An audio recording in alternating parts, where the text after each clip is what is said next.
Dans l'immensité brûlante de l'Arizona de 1872, Ruth Calder, une infirmière veuve marquée par la perte et la stérilité, erre dans un désert de sable et de deuil, abandonnée par un mari qui l'a maudite. Mais au cœur d'une nuit tragique, un cri d'enfant perce le silence, bouleversant son destin. Cette femme, rejetée par deux mondes, deviendra-t-elle une légende ou une paria? Une vérité enfouie dans la poussière pourrait tout changer. Abonnez-vous et partagez d'où vous écoutez cette histoire. Qu'a-t-elle trouvé dans ce désert impitoyable? Et pourquoi la pluie, des années plus tard, murmure-t-elle encore son nom? Écoutez jusqu'au bout pour le découvrir. Sous un ciel d'Arizona, en 1872, où le vent charriait des poignards pleins de sable et où l'horizon rougeoyait comme une plaie ouverte, Ruth Calder vivait dans l'ombre d'une malédiction. Dust Creek, un campement misérable de tentes déchirées et de baraques en bois, rongées par le soleil, était son purgatoire. Jadis infirmière militaire, elle avait pansé les blessures de soldats hurlants. Mais aujourd'hui, elle n'était plus qu'une silhouette voûtée, une femme que la communauté fuyait du regard. On l'appelait la femme que Dieu n'a pas touchée, car 3 fois, elle avait porté la vie, et 3 fois, la mort lui avait arraché ses enfants avant qu'ils ne respirent. Son ventre, disait-on, était une terre stérile, un désert dans un désert. John Calder, son mari, un lieutenant aux yeux froids comme le canon de son revolver, l'avait abandonnée 2 ans plus tôt. « Dieu t'a rendu stérile pour une raison », avait-il craché avant de monter à cheval, son ombre disparaissant dans la poussière comme s'il n'avait jamais existé. Ces mots, plus tranchants que le vent d'Arizona, s'étaient gravés dans l'âme de Ruth, une cicatrice invisible qu'aucun bandage ne pouvait refermer. Elle ne pleurait plus, pas depuis longtemps. Ses larmes s'étaient taries, absorbées par le sol craquelé, comme si la terre elle-même refusait sa douleur. À Dust Creek, la vie était un combat contre la chaleur, la faim et la maladie. Quand la variole s'abattit sur le campement, transformant les tentes en tombeaux, les colons fuirent, emportant leurs maigres possessions sur des chariots grinçants. Ruth, elle, resta, non par foi, ni par héroïsme, mais parce qu'elle n'avait plus rien à perdre. Les malades gémissaient dans l'obscurité, leurs visages ravagés par la fièvre, et Ruth, avec ses mains calleuses et son tablier taché, changeait les linges humides, administrait du laudanum, murmurait des mots qu'elle ne croyait plus. Les habitants la regardaient avec méfiance, comme si sa stérilité était une malédiction contagieuse, un signe que le ciel l'avait condamnée. Chaque soir, sous une tente qui sentait le soufre et la sueur, Ruth s'asseyait près d'un feu mourant, ses doigts serrant une vieille montre en argent, seul vestige de son mariage.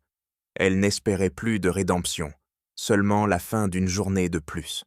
Les murmures des colons, portés par le vent, lui parvenaient comme des flèches. Elle ne sert à rien, une femme sans enfant n'est pas une femme.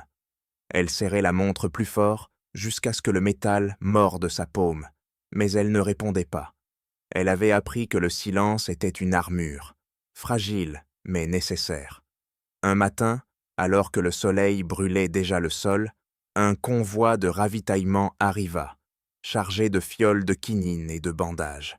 Le chef du camp, un homme à la barbe hirsute nommé Amos, s'approcha de Ruth, son regard fuyant le sien. « Tu pars avec eux, » grogna-t-il. « Ils ont besoin d'une infirmière pour transporter les remèdes jusqu'à Fort Benton. » Ruth comprit que ce n'était pas une demande, mais un exil déguisé. Elle n'était pas indispensable, ici, pas désirée. Elle hocha la tête, ramassa son sac de toile usée et monta dans le chariot, ignorant les regards des autres qui semblaient dire « bon débarras ». Le convoi s'ébranla dans un nuage de poussière, les routons crissant sur les cailloux comme un chant funèbre. Ruth, assise à l'arrière, scrutait l'horizon où les montagnes se dressaient comme des sentinelles indifférentes. Elle ne savait pas alors que ce voyage marquerait la fin de sa vie d'avant. Dans le silence du désert, où seul le cri des vautours brisait la monotonie, elle sentait une tension grandir, un pressentiment qu'elle ne pouvait nommer. La nuit tombait, lourde et sans étoiles, quand le premier coup de feu claqua. Des ombres surgirent, des hommes armés, des contrebandiers au visage masqué par des foulards crasseux. Les chevaux hennirent, le chariot versa, et Ruth sentit une douleur aiguë dans son flanc, alors qu'une balle frôlait sa chair. Le chaos éclata, cris, fumée, sang. Les soldats du convoi rapostèrent, et dans la confusion, Ruth s'enfuit, trébuchant dans l'obscurité, son sac serré contre elle, les fioles de morphine tintant comme des clochettes brisées. Elle courut jusqu'à ce que ses poumons brûlent, jusqu'à ce que le silence du désert l'engloutisse à nouveau. Seule, blessée, elle s'effondra près d'un rocher, son sang tachant le sable. Elle ignorait où elle était, ni combien de temps elle survivrait. Mais alors, portée par le vent, un son faible, presque irréel, lui parvint, le pleur d'un enfant. Ruth releva la tête, son cœur battant à nouveau, non pas pour elle, mais pour cette voix fragile qui semblait l'appeler. Elle se redressa, titubante, et avança vers l'inconnu, ignorant que ce cri allait changer son destin, que la femme maudite deviendrait, dans l'ombre d'une nuit sanglante, une lumière dans un monde brisé. Sous la voûte noire d'une nuit sans lune, où les étoiles semblaient avoir fui l'Arizona, Ruth Calder avançait, guidée par un cri fragile qui perçait le silence comme une aiguille. Le désert, cruel et immense, s'étendait autour d'elle, ses dunes sculptées par le vent, évoquant des vagues figées dans un océan de sable. Sa blessure au flanc pulsait à chaque pas, le sang collant à sa chemise déchirée, mais ce pleur d'enfant, ténu et désespéré, était une corde qui la tirait hors de l'abîme. Elle trébuchait sur les rochers, ses bottes usées glissant sur le sol brûlé, tandis que les fioles de morphine dans son sac cliquetaient comme un glas. Pourtant, elle avançait, car ce son, ce souffle de vie, était la première chose depuis des années qui lui donnait une raison de ne pas s'effondrer. Le cri s'intensifia, porté par une bourrasque chaude qui charriait l'odeur âcre de la fumée. Ruth plissa les yeux, distinguant au loin une lueur rougeâtre, comme un feu mourant sous les cendres. Elle pressa le pas, ignorant la douleur qui lui mordait les côtes, et découvrit les restes d'un campement apache, dévasté par une violence récente. Les tipis n'étaient plus que des squelettes noircis, leur peau calcinée pendante comme des lambeaux de chair. Des flèches punch brisées jonchaient le sol, mêlées à des éclats de poterie et à des traces de sang séché. L'air était lourd, saturé d'une odeur de mort et de cendres, mais le cri persistait, un fil de vie au milieu du carnage. Elle suivit le son jusqu'à une crevasse dans une paroi rocheuse, à peine assez large pour qu'un homme s'y glisse. À l'intérieur, dans une poche d'ombre, elle trouva l'enfant, un nourrisson enveloppé dans une peau de cerf tachée de suie. Ses petits poings s'agitaient, ses lèvres gercées tremblaient, et ses yeux, grands ouverts, brillaient d'une peur qui semblait trop lourde pour un être si frêle. Ruth s'agenouilla, son souffle court, ses mains hésitantes. Elle n'avait jamais tenu d'enfant depuis ses propres pertes, et la peur de briser cette vie fragile la paralysait. Mais quand elle le souleva, doucement, comme on ramasse un éclat de verre, le bébé cessa de pleurer. Il s'accrocha à son corsage, sa chaleur contre sa poitrine, et pour la première fois depuis des années, Ruth sentit son cœur battre autrement que pour survivre. Elle murmura, presque sans s'en rendre compte, « Tu es en sécurité, petit. » Le désert, comme s'il écoutait, retint son souffle. Pas un coyote, pas un vautour ne troubla ce moment. Elle déchira un morceau de sa chemise pour envelopper l'enfant plus étroitement, puis fouilla son sac pour trouver une gourde. Quelques gouttes d'eau tombèrent sur les lèvres du bébé, qui les accepta avidement. Ruth, épuisée, s'adossa à la paroi, l'enfant contre elle, et scruta l'obscurité.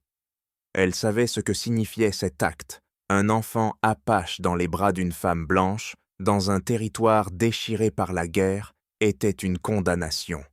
Les colons la traiteraient de traîtresse, les Apaches, d'intruse. Mais en cet instant, avec ce poids léger contre son cœur, elle n'écoutait plus la raison. L'aube pointait, peignant le ciel d'un violet malade, quand des ombres apparurent à l'horizon. Des cavaliers, 5 silhouettes drapées dans des couvertures, leurs lances scintillant sous les premiers rayons. Ruth sentit son sang se glacer. Elle serra l'enfant, se releva, chancelante, et fit face. Les guerriers apaches s'approchèrent, leurs visages taillés par le vent et la guerre, leurs yeux brûlants d'une colère contenue. L'un d'eux, un homme jeune aux cheveux noués par un bandeau rouge, descendit de cheval. Il s'avança, sa lance pointée, et aboya un ordre dans une langue qu'elle ne comprenait pas. Ruth ne bougea pas, ses bras en bouclier autour du bébé. Elle ne supplia pas, ne cria pas, mais ses yeux, fixes et durs, parlèrent pour elle. Le guerrier, qu'elle apprendrait plus tard à appeler Talon, tendit la main pour saisir l'enfant. Le bébé hurla, un cri si perçant que les chevaux s'agitèrent. Talon recula, déconcerté, et les autres échangèrent des regards.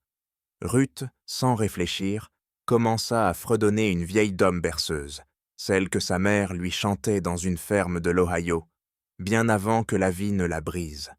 La voix tremblante, elle chanta, et l'enfant se tut, ses petits doigts s'agrippant à elle. Les guerriers se figèrent comme si le désert lui-même retenait son souffle. L'un d'eux, un vieillard aux cheveux gris à rétrécés, murmura quelque chose, son regard passant de l'enfant à Ruth. Talon fronça les sourcils, mais ne parla pas. Il fit un signe, et les autres le suivirent, entourant Ruth comme une proie. Ils la firent marcher, les mains liées par une corde rêche, vers un campement invisible au-delà des collines. Le bébé, qu'elle nommait déjà Awan dans son esprit, dormait contre elle, inconscient du danger. Chaque pas était une épreuve, la douleur de sa blessure rivalisant avec la peur d'un sort inconnu. Mais dans ce désert impitoyable, où la mort rôdait comme un vautour, Ruth sentait une étincelle nouvelle, une raison de ne pas céder. Elle ignorait si elle survivrait à cette marche, si les Apaches la laisseraient vivre, mais elle savait une chose, cet enfant, ce cri dans la nuit, l'avait choisi, et elle ne le laisserait pas tomber. Alors que le soleil se hissait au-dessus des collines déchiquetées, peignant le désert d'Arizona d'une lueur d'or brisée, Ruth Calder avançait, entravée par des cordes qui mordaient ses poignets, sous l'œil vigilant des guerriers Apaches. Le bébé, Awan, blotti contre sa poitrine, dormait d'un sommeil innocent, sa respiration chaude comme une prière silencieuse. Chaque pas dans ce canyon aride, où les cactus dressaient dans leurs épines comme des sentinelles hostiles, était un défi, mais Ruth marchait, portée par une force qu'elle ne comprenait pas encore. Le campement Apache apparut enfin, une poignée de tipis dispersés autour d'un feu mourant, leurs ombres dansant sur le sol rouge comme des spectres d'un monde oublié. On la fit asseoir sur une natte rugueuse, sous le regard méfiant des femmes et des enfants, dont les yeux brillaient d'une curiosité teintée de crainte. Les cordes restaient en place, un rappel de son statut de captive, mais Ruth ne baissa pas la tête. Elle serrait Awan, dont le souffle régulier était son seul bouclier.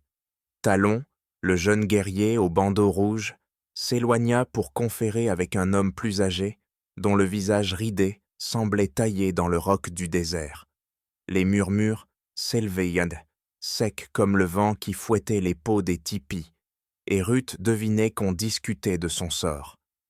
Était-elle une ennemie, une voleuse d'enfants, ou quelque chose d'autre que même les Apaches ne pouvaient y nommer? Les heures s'étirèrent, lourdes comme le sable sous ses pieds.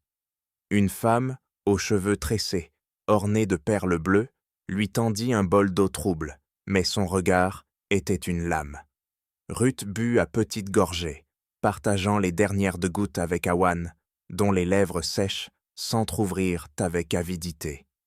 Elle n'avait rien pour le nourrir, pas de lait, pas de provisions, mais elle le berça, fredonnant à nouveau cette berceuse d'Ohio, sa voix rauque s'élevant comme une fumée dans l'air sec. Les enfants du camp s'approchèrent, timides, leurs pieds nus effleurant le sol, et une fillette tendit une brindille, comme une offrande hésitante. Ruth sourit, un éclat fragile dans ce lieu hostile, et la fillette s'enfuit, effrayée par sa propre audace. La nuit tomba, froide et tranchante, le feu central projetant des ombres mouvantes sur les visages des Apaches. Talon revint, accompagné d'une femme âgée, dont les yeux voilés par la cataracte semblaient le voir au-delà de la chair. Elle s'accroupit près de Ruth, ses doigts noueux effleurant le front d'Awan, puis celui de Ruth, comme si elle lisait une histoire gravée dans leur peau. Elle parla, sa voix un murmure râpeux, et Talon traduisit ses mots hachés. Elle dit que l'enfant t'a choisi.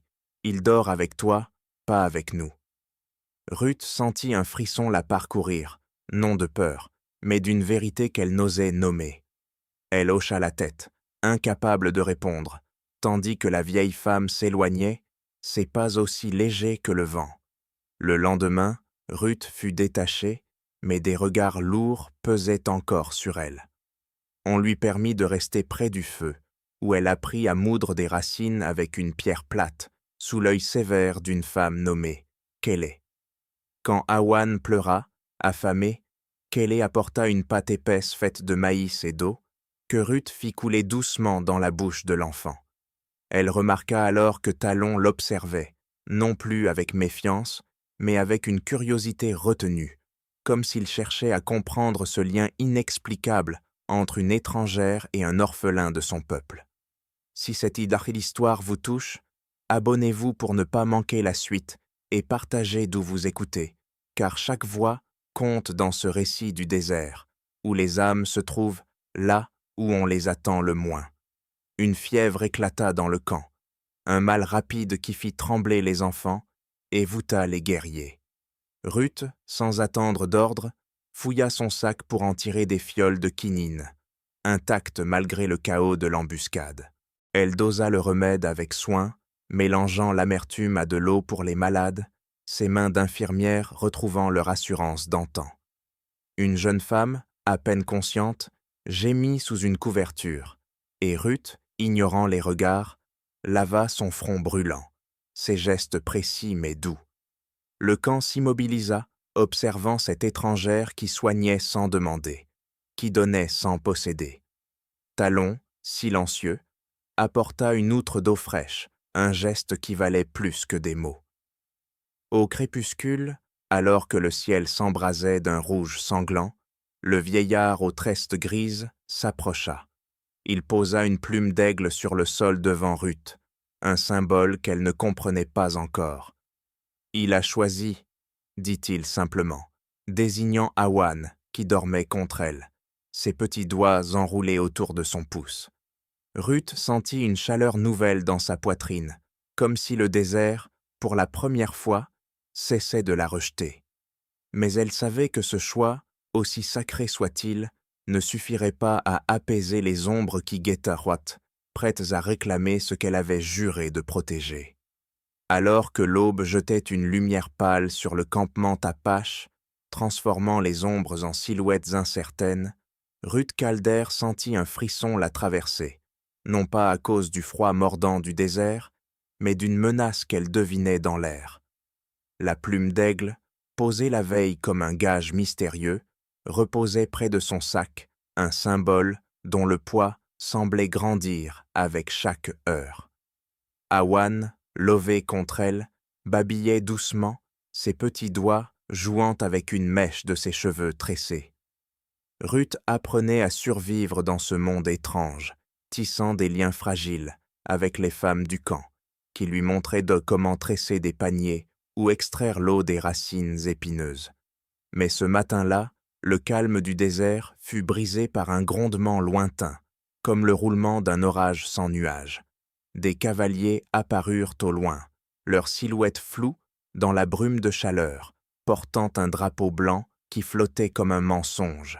Les Apaches se figèrent, les mains sur leurs armes, tandis que Ruth serrait Awan plus fort, son cœur battant au rythme des sabots qui approchaient. Les hommes descendirent port de cheval, leurs uniformes bleus poussiéreux, leurs fusils brillant sous le soleil.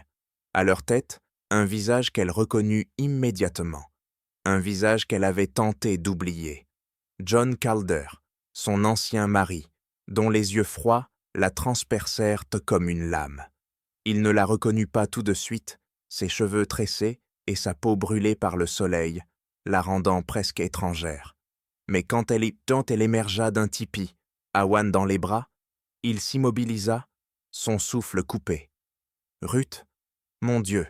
murmura-t-il, avant qu'un sourire amer ne torde ses lèvres. « Même ici, tu élèves ce qui n'est pas à toi. » Ces mots, acérés comme des éclats de silex, réveillèrent une douleur ancienne, mais Ruth ne fléchit pas. Elle tenait Awan, dont les yeux grands ouverts semblaient défier l'intrus. John s'avança, flanqué de soldats nerveux, et déclara d'une voix forte que l'enfant était un otage de guerre, un butin à ramener à Fort Benton pour apaiser les tensions avec les colons. Ruth comprit alors, avec une clarté qui lui glaça le sang, que l'attaque qui avait détruit le camp où elle avait trouvé Awan portait la marque de John. Les cendres, les corps, la fumée, tout était son œuvre. La fureur monta en elle, mais elle la contint, ses bras serrés autour de l'enfant comme un rempart. Talon surgit, son ombre imposante barrant le chemin des soldats. Sa lance reposait contre son épaule, mais ses yeux brûlaient d'une colère contenue. Il parla dans sa langue, un flot rapide et tranchant, et un guerrier plus âgé traduisit « L'enfant appartient à ce peuple. Vous n'avez aucun droit ici. » John ricana, sa main effleurant son revolver, et répondit que l'enfant serait si tard civilisé, arraché à ce qu'il appelait une sauvagerie. Les tensions montèrent, les soldats resserrant leurs rangs, les Apaches se préparant à défendre leur sol. Ruth, au centre de ce face-à-face, sentit le désert retenir son souffle, comme si la terre elle-même attendait un dénouement. Un cri d'Awan brisa le silence, un hurlement aigu qui fit sursauter les chevaux. Ruth le berça instinctivement, sa voix murmurant une berceuse malgré la peur qui lui nouait la gorge. Les hostiers soldats échangèrent des regards, déconcertés par cette femme blanche parmi les Apaches. Mais John, lui, ne voyait que sa propre autorité défiée. Il s'avança, ordonnant qu'on lui remette l'enfant. Talon fit un pas, sa lance s'abaissant légèrement, et en un instant, le camp devint un baril de poudre prêt à exploser. Ruth, sentant le danger, s'interposa, son regard planté dans celui de John. « Tu as déjà pris assez, » dit-elle, sa voix basse mais ferme, chaque mot chargé de la douleur des années perdues. Un soldat, jeune et nerveux, leva son fusil et le chaos éclata. Une flèche siffla, frôlant l'épaule d'un cavalier, et les cris des guerriers Apaches emplirent pour l'air. Ruth, tenant Awan, courut vers un abri derrière un rocher, tandis que Talon et ses hommes repoussaient les intrus.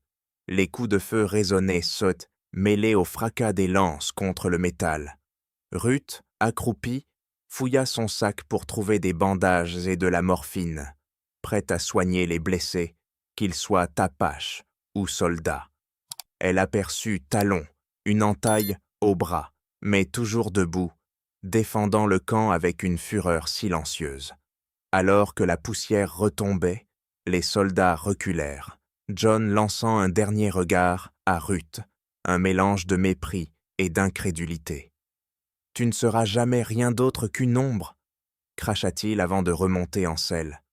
Les Apaches, épuisés mais victorieux, regardèrent les cavaliers s'éloigner. Ruth, Awan toujours contre elle, sentit une main se poser sur son épaule. C'était Kelly, la femme aux perles bleues, qui hocha la tête, un geste qui valait plus qu'un discours. Le camp, encore vibrant de tension, semblait reconnaître que Ruth, malgré son sang étranger, avait choisi de se tenir parmi eux, et que ce choix pesait plus lourd que n'importe quelle arme. Alors que les cavaliers s'éloignaient dans un nuage de poussière, leurs ombres avalées par l'horizon brûlant de l'Arizona, Ruth Calder restait debout, Awan serré contre son cœur, le regard de Kelly gravé dans son esprit comme une promesse tacite. Le camp Apache, encore frémissant de l'écho des coups de feu, semblait suspendu dans un silence fragile. Mais Ruth savait que la paix n'était qu'un répit. Sa blessure au flanc, rouverte dans la fuite, pulsait à chaque souffle, et une fièvre sournoise commençait à ramper dans ses veines. Pourtant, elle ne s'arrêta pas. Elle retourna au tipi, où les femmes du camp, désormais moins hostiles, l'observaient avec une curiosité nouvelle, comme si sa présence parmi elles défiait les lois du désert. Le crépuscule peint le ciel d'un rouge mourant, et Ruth, malgré la douleur, s'activa. Elle tria les dernières fioles de morphine, nettoya les bandages souillés et prépara une décoction de racines pour apaiser les blessés.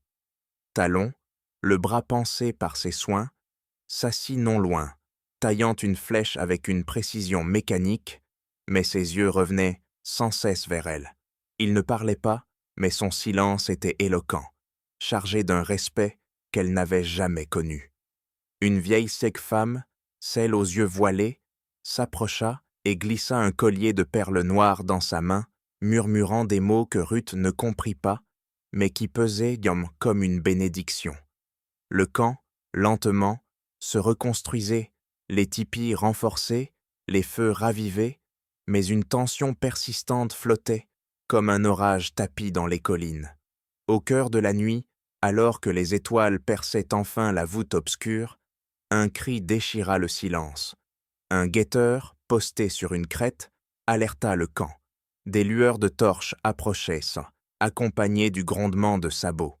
Les soldats étaient liés de retour, plus nombreux, leurs intentions claires dans le cliquetis de leurs armes. Ruth, réveillée en sursaut, saisit Awan et son sac, ses jambes tremblantes mais résolues. Talon rassembla les guerriers, mais leur nombre était des réduits, affaiblis par la fièvre et le combat précédent. Ruth comprit que cette fois, il n'y aurait pas de retraite. Elle repéra, au loin, un chariot abandonné par les soldats, chargé de barils de poudre noire, à peine gardés dans l'obscurité. Une idée désespérée germa dans son esprit, un plan aussi fou que le désert lui-même. Elle confia Awan à Kelly, dont les yeux s'écarquillèrent prompts de surprise, mais qui hocha la tête sans poser de questions. Ruth, ignorant la douleur qui lui déchirait le flanc, rampa vers le chariot, utilisant les ombres des rochers comme couverture. Chaque mouvement était une torture, le sang trempant sa chemise, mais elle atteignit les barils, ses doigts d'armes tremblants cherchant une mèche. Les soldats, occupés à encercler le camp, ne la virent pas. Elle alluma une torche, arrachée à un feu mourant, et, dans un souffle, mit le feu à la poudre. L'explosion déchira la nuit, un rugissement de flammes et de débris qui fit trembler la terre, repoussant les assaillants dans une panique éperdue. Le camp fut sauvé, mais Ruth, projetée par le souffle, s'effondra, son corps brisé contre le sol rocailleux. Alors qu'elle gisait, à peine consciente, les premières gouttes de pluie tombèrent, un miracle après 3 ans de sécheresse. Les Apaches, stupéfaits, levèrent les yeux vers le ciel, leurs visages illuminés par l'averse. Talon la trouva, la souleva avec une douceur inattendue, et la ramena au camp. Ruth, à bout de force, murmura. « Si je ne vis pas, dis-lui que je n'ai jamais quitté. Je suis juste partie en avant. » Elle tendit une main tremblante vers Awan, que Kelly lui rendit, et embrassa son front, ses lèvres froides, scellant une promesse éternelle. Les jours suivants, Ruth s'affaiblit, la fièvre consumant ce qui restait de sa force. Les femmes du camp veillèrent sur elle, apportant des herbes et des champs, mais la mort était une ombre qu'aucune médecine ne pouvait chasser. Sous une pluie douce, elle s'éteignit, Awan dans ses bras, Talon à ses côtés, son regard chargé d'un chagrin muet. Les Apaches l'enterrèrent sous un rocher marqué d'une plume d'aigle, et le nom Altanahe devint une légende, murmurée autour des feux. Des années plus tard, Awan, devenu guerrier, portait une médaille d'argent gravée des initiales R. C, racontant à ses enfants l'histoire de la femme qui avait fait pleuvoir le désert. À Dust Creek, colons et apaches s'arrêtaient dès sous la pluie, écoutant une voix lointaine, celle de la mère de la pluie, qui avait uni deux mondes dans un sacrifice aussi grand que les cieux. L'histoire de Ruth Calder, tissée dans la poussière et la pluie de l'Arizona, résonne comme un écho du courage et du sacrifice. Qu'a éveillé en vous cette femme qui a défié deux mondes pour un enfant? Partagez vos pensées dans les commentaires, d'où que vous soyez, car chaque voix enrichit ce récit. Nous vous remercions sincèrement d'avoir suivi ce voyage à travers le désert, où les cœurs parlent plus fort que les armes. Revenez bientôt pour découvrir d'autres histoires qui capturent l'âme du Far West, des récits où la terre elle-même murmure des vérités oubliées. À très vite autour d'un nouveau feu de camp.